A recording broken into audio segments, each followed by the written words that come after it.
செங்கல்பட்டு, காஞ்சிபுரம், தஞ்சாவூர், திருவாரூர், நாகப்பட்டினம் உள்ளிட்ட 20 மாவட்டங்களில் இன்று கனமழை பெய்யலாம் என்று வானிலை மையம் கூறியிருக்கிறது.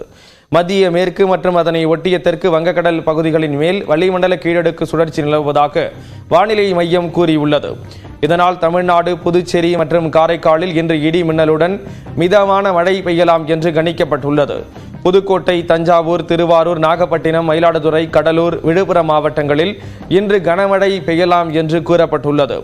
இதேபோன்று செங்கல்பட்டு, காஞ்சிபுரம், ராணிப்பேட்டை, அரியலூர், பெரம்பலூர், கள்ளக்குறிச்சி, வேலூர், திருவண்ணாமலை, திருப்பத்தூர் மாவட்டங்களிலும் கனமழைக்கு வாய்ப்புள்ளது.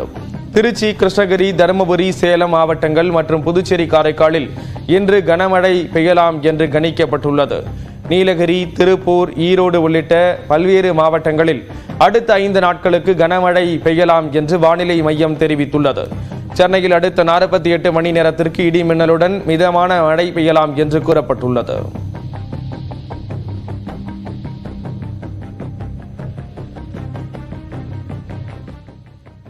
நீலகிரி மாவட்டம் உதகை மற்றும் அதன் சுற்றுவட்டார பகுதிகளில் மிதமான மழை பெய்தது.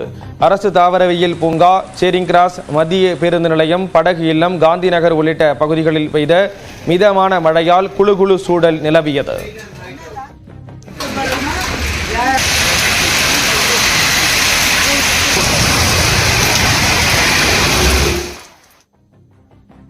கோயம்புத்தூரில் துடியலூர், கவுண்டம்பாளையம், கவுண்டர் மில்ஸ் உள்ளிட்ட பகுதிகளில் பலத்த மழை பெய்தது. இதேபோன்று தொண்டாமுத்தூர் சுற்றுவட்டார பகுதிகளான பேரூர், மாதம்பட்டி, ஆலந்துறை, தொண்டாமுத்தூர், விராலியூர், நரசிபுரம் உள்ளிட்ட பகுதிகளில் கனமழை வெளுத்து வாங்கியது.